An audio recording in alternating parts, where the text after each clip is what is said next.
नमस्कार विद्यार्थी मित्रांनो, 9वीच्या इयत्तेमध्ये आपलं स्वागत आहे. तर आपलं प्रकरण पहिला इतिहासाची साधने हा धडा पाहूयात. ओके, तर इतिहास म्हणजे काय तर आपल्याला माहीत आहे. आपण जवळपास तिसरीपासून शिकत आलो आहोत आपण. त्यानंतर आता 9वीपर्यंत आलो. आपल्याला इतिहास म्हणजे माहिती आहे. आता इतिहासाबद्दलची जी काही साधने आहेत ते पाहूयात. म्हणजे आपलं इतिहास जाणून घेण्यासाठी आपण कोणकोणत्या साधनांचा वापर करतो अशा पद्धतीने, आणि ते सध्या उपलब्ध देखील आहेत काही प्रमाणात. आता इतिहासाची जी काही समजून घेण्याची पद्धत आहे त्याप्रमाणे इतिहासातील काही जपलेल्या रूढी, परंपरा, भाषा, त्यानंतर काही साधने इत्यादी सर्व गोष्टी आहेत. त्या सर्व गोष्टींचा माहिती या आपण पाठामध्ये घेणार आहोत. तर तुम्ही नक्कीच माझं चॅनल सबस्क्राईब केलं नसेल तर नक्की करा. तर पाहूयात आपण आतापर्यंत. तर आपण धड्याच्या पहिल्या पेजवर आहोत. तर पहिल्या पेजमधील हा पहिला पॅरेग्राफ पाहूयात आपण.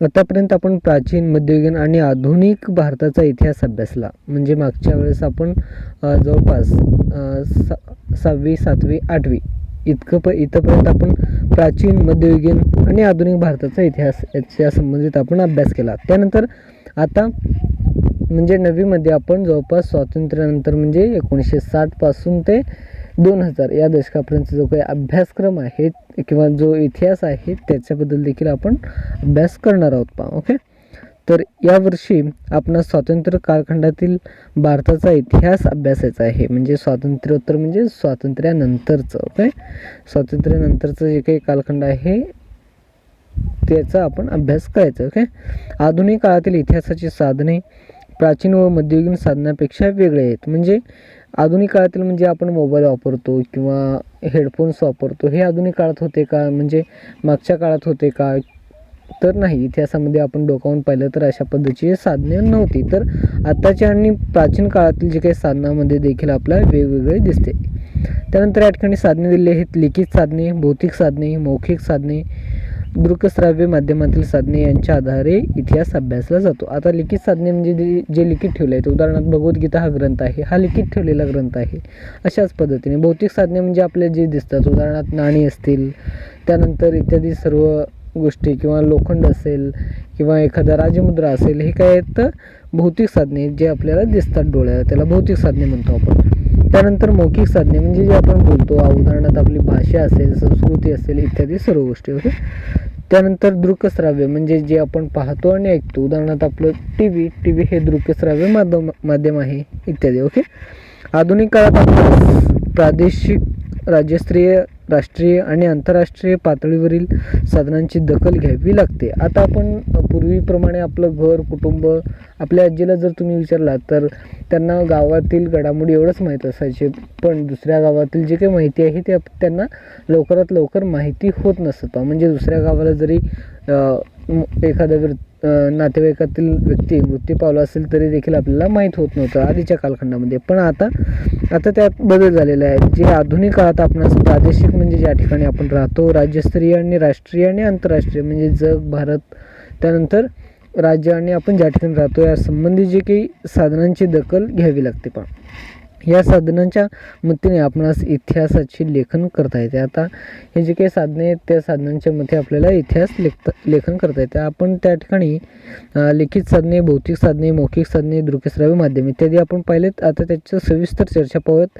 या ठिकाणी पहिला आहे लिखित साधने. ओके, तर वरचा पॅरेग्राफ फक्त तुम्हाला समरीसाठी आहे. त्यानंतर आता खाली जो काही आहे तो खूप इम्पॉर्टंट आहे. आता लिखित साधने म्हणजे पहिले समजावून घ्या लिखित म्हणजे काय. ओके, लिखित साधने म्हणजे जे हाताने लिहून ठेवलेले आहेत. ओके, आता हाताने लिहून ठेवलेले कोणकोणते साधने आहेत तर या ठिकाणी पुस्तकात दिलेलं आहे किंवा एखाद्या चौकनामध्ये दिले आहेत. तर वृत्तपत्रे म्हणजे आपले न्यूजपेपर्स वगैरे, नियतकालिके, रोजनिशी, ग्रंथ, पत्रव्यवहार, अभिलेखागारातील कागदपत्रे म्हणजे जे काही ग्रंथालयातील वगैरे कागदपत्रे किंवा एखाद्या संग्रहालयातील कागदपत्रे, त्यानंतर सरकारी गॅजेट, टपाल तिकिटे, कोशवाक्मय. ओके, इत्यादी सर्व गोष्टी वाटल्यास हे जे काही तक्ता आहे ते तुम्हाला 1-2 दिवसात तुम्ही चांगल्या पद्धतीने समजून घ्या, पाठ वगैरे करा.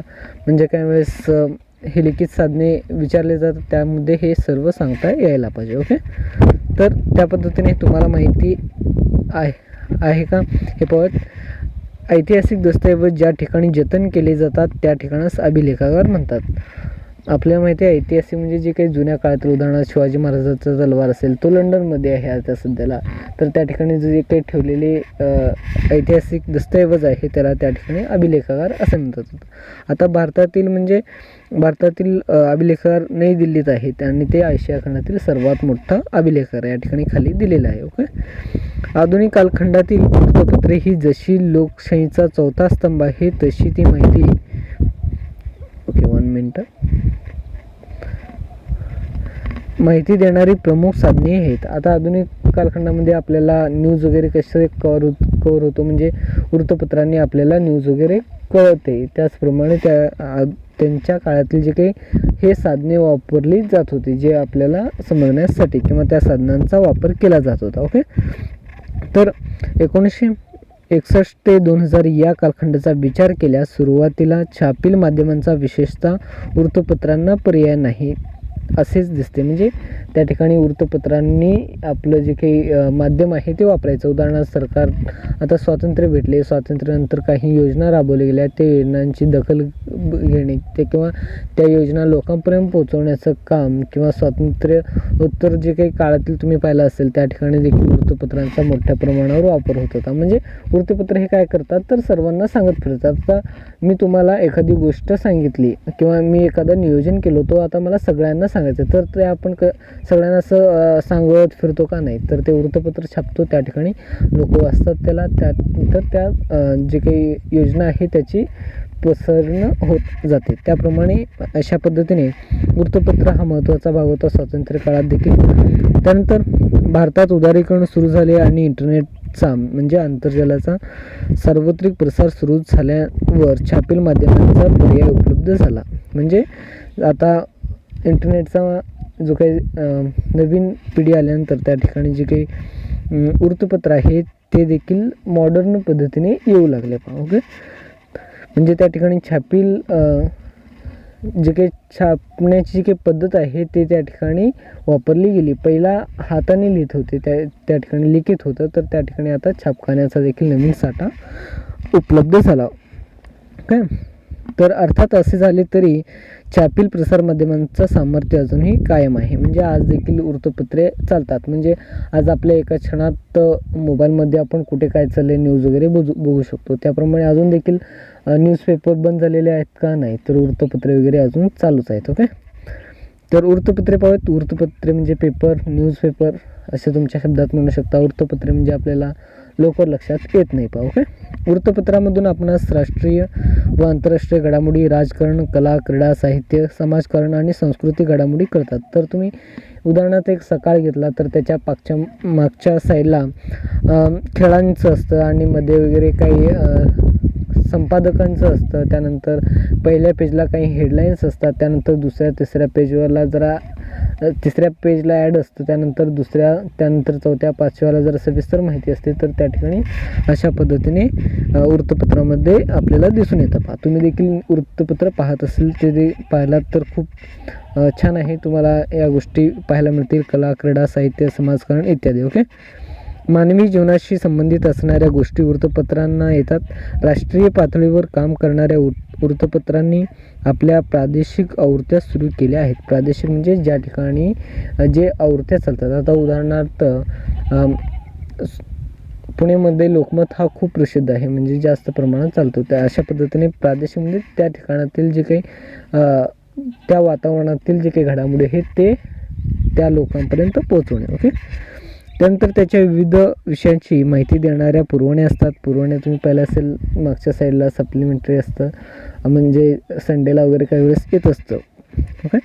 छापील माध्यमांत चळवळींची मुखपत्रे, राजकीय पक्षांची दैनिक व साप्ताहिक मासिके, वार्षिक महत्त्वाची असतात. आता याच्यामध्ये वृत्तपत्रामध्ये देखील काही दैनिक येतात. दैनिक म्हणजे रोजचं येतं, तर त्यानंतर साप्ताहिक म्हणजे आठवड्याला किंवा महिन्याला किंवा वर्षाला देखील काही न्यूजपेपर येत असतात. उदाहरणार्थ काही द न्यू इयर मला वाटतं मी वाचलेलं आहे, यमुना काहीतरी असं नाव आहे ते मॅगझिनचं. त्यानंतर तो महिन्याला वगैरे येत असतो. ओके. त्यानंतर पुढे पाहूयात, काही वृत्तपत्रे वर्षाच्या शेवटी वर्षभरातील महत्त्वाच्या घटनांचा आढावा घेणाऱ्या पुरवण्या काढतात. त्यातून आपणास वर्षभरातील प्रमुख घटना समजण्यास मदत होते. जर तुमच्या घरामध्ये UPSC किंवा MPSC करणारे भाऊ बहीण असतील तर त्यांना माहिती आहेत म्हणजे एका वर्षातील कोणता न्यूजपेपर किंवा पुस्तक वगैरे येत असतो, त्या वर्षभराच्या घडामोडी वगैरे सांगत असतात. ओके. त्यानंतर प्रेस ट्रस्ट ऑफ इंडिया, त्याला PTI असं म्हणतो आपण. हे पद 1953 नंतर भारतातील बहुसंख्य वृत्तपत्रांसाठी सर्व महत्त्वाच्या घटनांचे प्राथमिक तपशील, महत्त्वाच्या विषयावरील लेख यासाठी प्रेस ट्रस्ट ऑफ इंडिया हा महत्त्वाचा स्रोत आहे.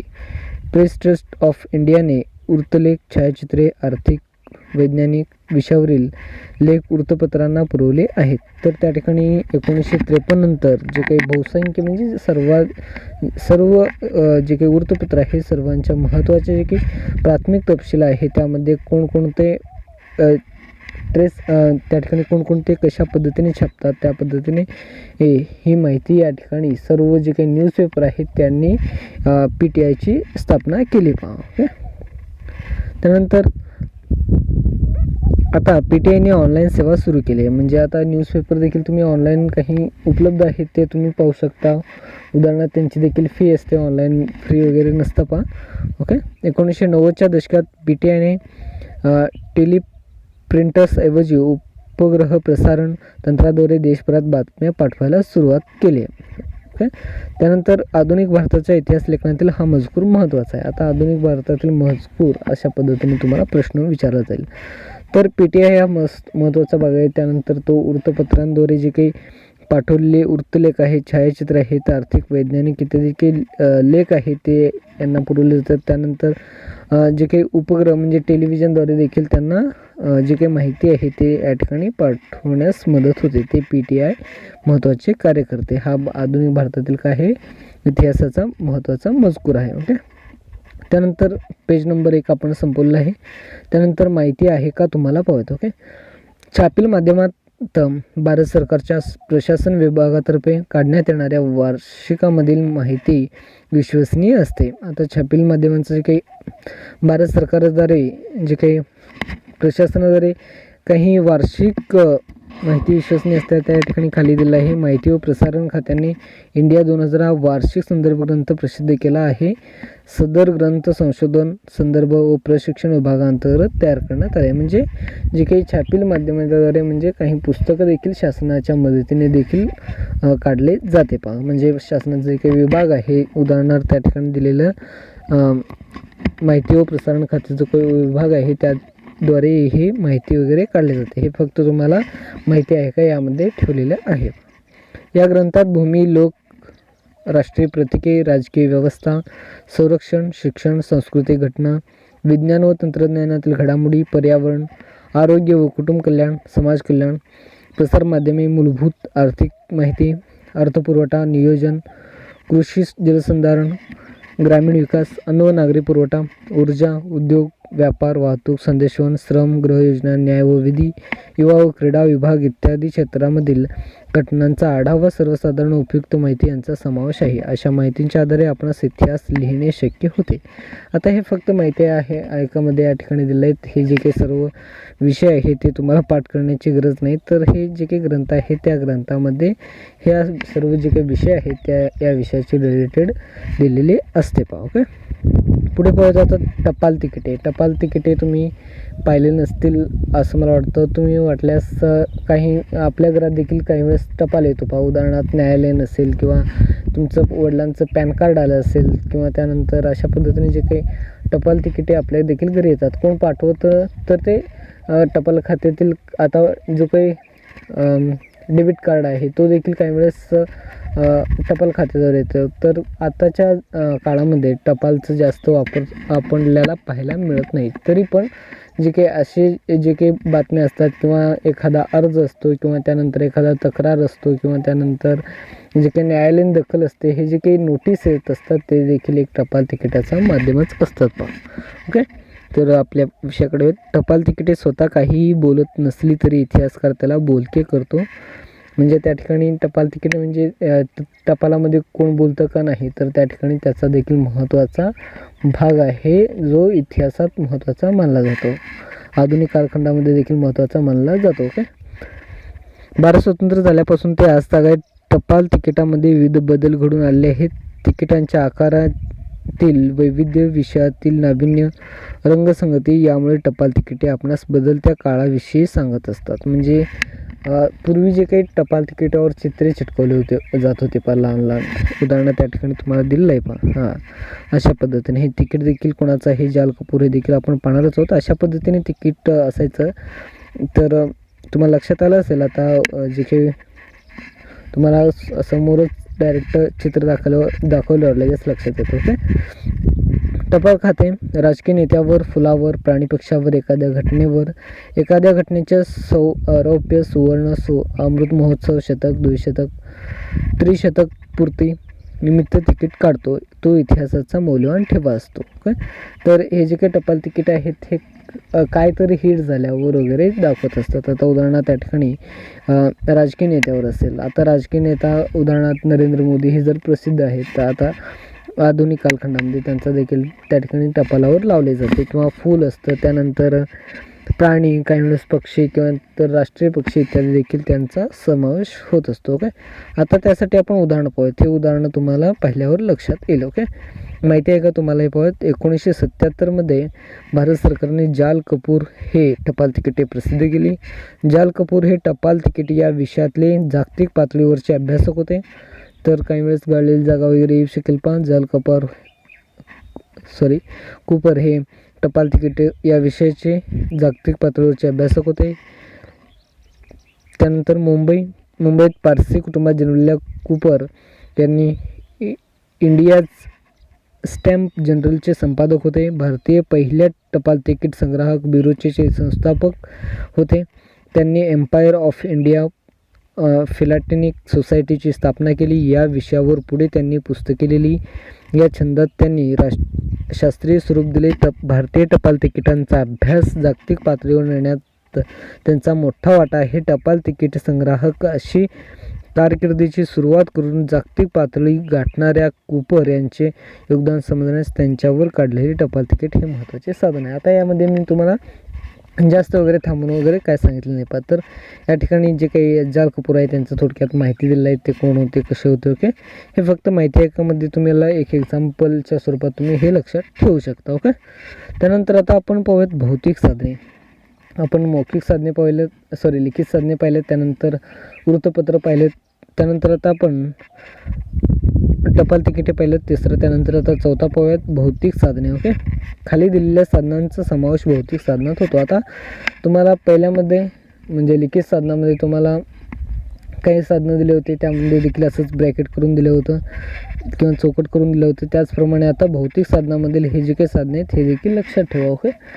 त्यामध्ये भौतिक साधनामध्ये नाणी, अलंकार, प्रार्थनास्थळे, वस्तुसंग्रहालय. आता नाणी, अलंकार, वस्तुसंग्रहालय हे जे काही यांच्यामध्ये जर तुम्ही ऑब्झर्व असेल, भौतिक साधने म्हणजे काय नेमकं, तर जे आपल्याला दिसतं. आता नाणी हे आपल्याला दिसतं म्हणजे युद्ध झालं होतं हे आपण असं मागच्या कालखंडामध्ये सांगू शकतो.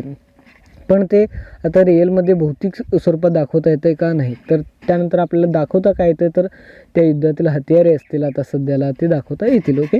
अशा पद्धतीने या ठिकाणी भौतिक म्हणजे जे आपल्याला दिसतं किंवा आपल्या नजरेसमोर आता अवेलेबल आहे अशा पद्धतीने. तर भौतिक साधनामध्ये या ठिकाणी नाणी आहे, अलंकार आहेत. आपल्या अलंकार देखील आता देखील म्युझियममध्ये वगैरे पाहायला भेटतात. प्रार्थनास्थळे आहेत. प्रार्थनास्थळामध्ये जे इतिहासात वापरले जात होते ते प्रार्थनास्थळे आज देखील आहेत. उदाहरणार्थ चर्च असेल, मंदिर असेल इत्यादी.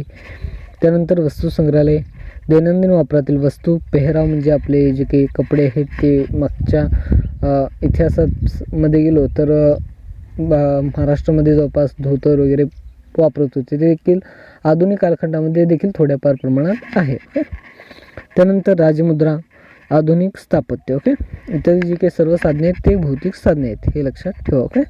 त्यानंतर आता नाणी पाहूयात. नाण्यांचा आता नाणी म्हणजे आपल्याला माहिती आहे, नाणी म्हणजे जो 1 रुपयाचा वगैरे शिक्का वगैरे असतो. ओके. नाण्यांच्या माध्यमातून आणि बदलत गेलेल्या नोटांच्या छपाईमधून आपणास इतिहास समजतो. नोटा छापण्याचे काम रिझर्व्ह बँक ऑफ इंडिया करते. गाळलेल्या जागा भरामध्ये असे क्वेश्चन येत असतात.